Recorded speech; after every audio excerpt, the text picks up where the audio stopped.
আজকে একটা খুবই গুরুত্বপূর্ণ ভিডিও নিয়ে চলে আসলাম। সচরাচর বলতে গেলে আমাদের প্রোফাইল থেকে এরকম কোনো ভিডিও আমরা আপলোড করি না।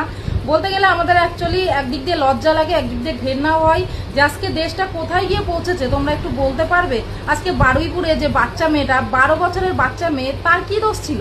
আজকে তার সঙ্গে যে ঘটনাটা ঘটলো, তার বাবা মা, তার পরিবার যে সেই বাচ্চাটাকে হারালো, আজকে তাদের বাবা মা কি করে বাঁচবে? আজকে সেই বাচ্চাটার কি এমন অপরাধ ছিল যে যার জন্য ওর সঙ্গে একটা নোংরা ঘটনা ঘটলো? এই নরপিচারদের কি শাস্তি হবে না? তারা কি কোনোদিনই শাস্তি পাবে না? আমি চাই এদের এমন শাস্তি হোক। আমি বলছি আমার যেটুকানি ভিতর থেকে আসছে আমি সেটাই বলছি যে এদের এমন শাস্তি হোক যে এই কাজটা করার আগে অন্তত 100 বার ভাবুক যে এই ঘৃণ্য প্রকৃতির যে কাজ, সত্যি কথা মুখে বলতে পারছি না, লজ্জা লাগছে যে এরা কি মানুষ? হ্যাঁ, একটা শিশু কি বোঝে সেই মেয়েটি? আমাদেরও বাচ্চা আছে, আমাদেরও বাচ্চারা স্কুলে যায়, তারাও ভয় পাচ্ছে যে আজকে একা একা স্কুলে যাব, একা একা স্কুল থেকে আসবো। সত্যি কথা মানে ভিতরে একটা আতঙ্ক বাস করছে। আজকে কোথাও কি আমরা কি কোথাও গিয়ে সেভ? আপনারা একটু বলুন তো, কোথাও কি আমরা মেয়েরা সেভ? আজকে আমাদের কথা তো ছাড়ুন, আজকে বাচ্চা মেয়েগুলোর সঙ্গে যা ঘটছে, তাহলে মানে এত ঘর থেকে বাইরেই বেরোতে পারবে না কেউ। এমন একটা কঠোর শাস্তি আমরা সবাই দাবি করছি যে এমন কিছু হোক যাতে এই ধর্ষণ কাণ্ড আর কারোর সঙ্গে না ঘটে। আজকে দিনের পর দিন কোনো না কোনো মা বাবার কোল খালি হচ্ছে। বলুন তো তারা কি করে বাঁচবে? কিভাবে বাঁচবে তারা? আজকে সেই বাচ্চাটা যে দুনিয়ার কিছুই দেখতে পেলো না, সে চলে গেল, কি হবে আজকে? এরপরে আজকে ওনাদের হয়েছে, আজকে আমার ঘরে হবে, কালকে আপনার ঘরে হবে। আর কত সহ্য করব বলুন তো? আর আজকে কাকিমা, আপনি আজকে কোথায়? আপনার যখন মেয়ের সঙ্গে এই ঘটনাটা ঘটেছিল, আজকে আমরা সবাই মোমবাতি হাতে নিয়ে সেই রাতে আমরা সবাই রাত দখল করেছিলাম। আজকে আপনি কেন বাইরে বেরোচ্ছেন না? কেন? আজকে আপনি কোথায় গেছেন? আজকে তো আপনার আগে দাঁড়ানো উচিত ছিল, তাই না? আজকে আপনি তো দাঁড়াননি, তাহলে এখন আমাদেরকে রাত দখল করতে হবে? পারবেন তো মেনে নিতে? আজকে নিজেকে আয়নার সামনে দেখতে পারবেন তো? আপনি বেরোননি কিন্তু।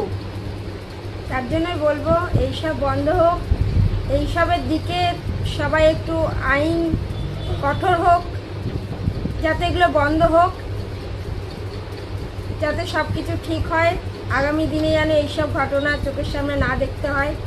তো সবাই কি বলতে পারছি না, আমি সত্যি খুব কষ্ট লাগছে, খুবই দুঃখ লাগছে, কিছু বলার নেই। তুমি বলো কিছু। এই যে দেখুন কি লেখা আছে, বারুইপুরের নাবালিকার ন্যায্য বিচার চাই। একটি নাবালিকার ধর্ষণ ও খুন সমাজের লজ্জা। এই নীরবতা নয়, মিথ্যা, সত্য বিচার চাই। সত্য বিচার চাই। আজকে প্রত্যেকটা পেজ থেকে, প্রত্যেকটা চ্যানেল থেকে এই খবরটা সবাই পোস্ট করছে। সবাই চাই যে এর একটা ন্যায্য বিচার হোক, তারা যেন শাস্তির মতো শাস্তি পায়, যাতে আর কেউ কোনোদিনও এই ধর্ষণ কাণ্ডের দিকে এক পা এগোনোর আগে গিয়ে ভাবে যে কি হতে পারে তাদের সঙ্গে। কিছু বলার নেই। এবার সবাই সবার বাচ্চাকে খেয়াল করে রাখবেন। কিছু বলার নেই, সত্যি খুবই দুঃখজনক ঘটনা। এই যারা এই ঘৃণ্য অপরাধ করেছে তাদের যেন কঠোর থেকে কঠোর শাস্তি হয়, এটাই চাইবো।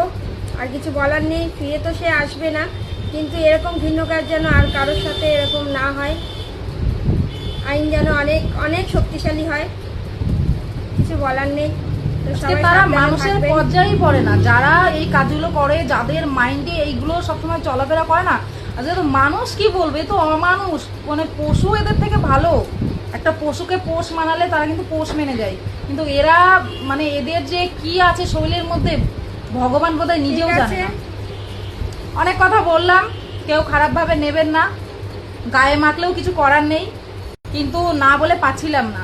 সত্যি আর নেওয়া যাচ্ছে না, যথেষ্ট হয়েছে। এবার আমরা দাবি করছি, আমাদের নতুন সরকার বলুন, আমাদের আদালত বলুন, আমরা সবার কাছে একটাই দাবি করছি, এর একটা সঠিক বিচার যেন হয়। এটুকুই, আর কিছু চাই না।